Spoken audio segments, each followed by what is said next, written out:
George Lucas has, on a number of occasions, explained how Obi-Wan Kenobi and Darth Vader never fought between their battle at Mustafar and the Death Star.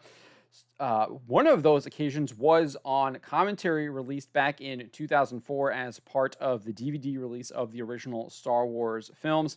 As part of his commentary, Lucas said, "There's another story going on here where Vader senses that Obi-Wan is on the Death Star. One of the fun things for me about this movie was that I was making it episode 4, which is why I was so adamant about having that on the film. There's a lot of backstory that just, it's interesting the film was successful as it is, and I hardly told any of the story.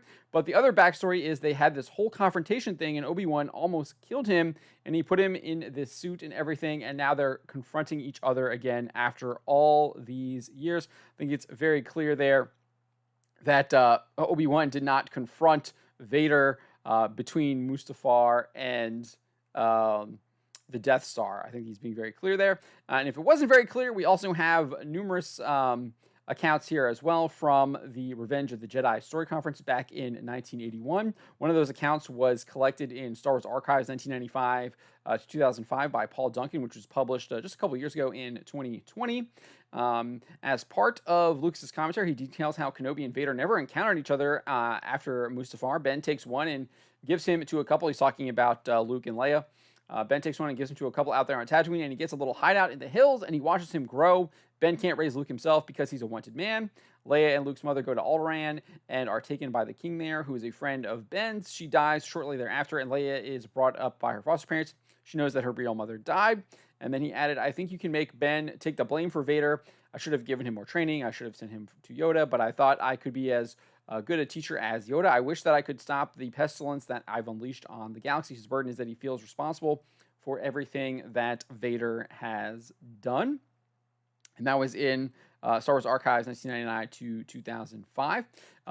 That conversation had previously been published by author J.W. Rinsler in his The Making of Star Wars Return of the Jedi back in 2013. In Rinsler's book, Lucas says, "The president is turning into an emperor, and Luke's mother suspects that something has happened to her husband. She is pregnant, Anakin gets worse and worse, and finally Ben has to fight him, and he throws him down into a volcano, and Vader is all beat up.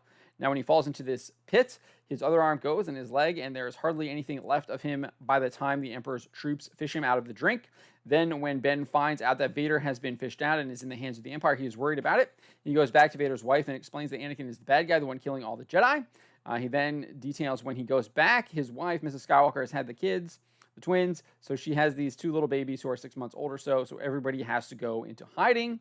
The Skywalker line is very strong with the Force, so Ben says, "I think we should protect the kids because they may be able to help us right the wrong that your husband has created in the universe." And so Ben takes one and gives him to a couple out there on Tatooine, and he gets his little hideout in the hills, and he watches him grow. From there, he explains Ben can't raise Luke himself because he's a wanted man. Leia and Luke's mother go to Alderaan and are taken in by the king there, who is a friend of Ben's. She dies shortly thereafter, and Leia is brought up by her foster parents. She knows that her real mother died. Lucas is then asked if Leia knows her mother dies, which she responds yes. So he can bring that out when Luke is talking to her. She can say that her mother died when I was 2 years old or so. Obviously, we know he changed a little bit of that in Revenge of the Sith, etc., etc. She dies basically in child's birth instead of a couple years later. But he's clearly said that Obi-Wan and Vader did not encounter each other between Mustafar and the Death Star. Despite all of this evidence, Lucasfilm under Kathleen Kennedy decided to throw it all into the trash can to create their Obi-Wan Kenobi show that saw Kenobi confront Vader not just once between their battle at Mustafar and the Death Star, but a second time. Not only do they confront each other, but their initial battle is an extremely poorly written scene that sees Vader easily destroy Kenobi.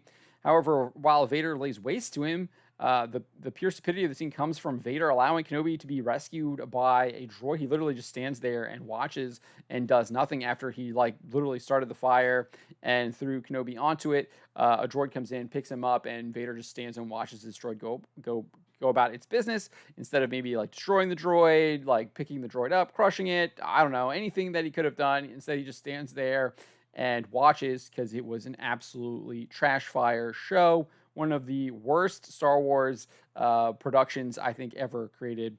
And they decided to trash Lucas's original intention for that cheap gimmick of a show. But just wanted to share with you what George Lucas had to say about Obi-Wan and him going into hiding after the battle on Mustafar, and how he did not confront Vader until they met each other again on the Death Star in A New Hope.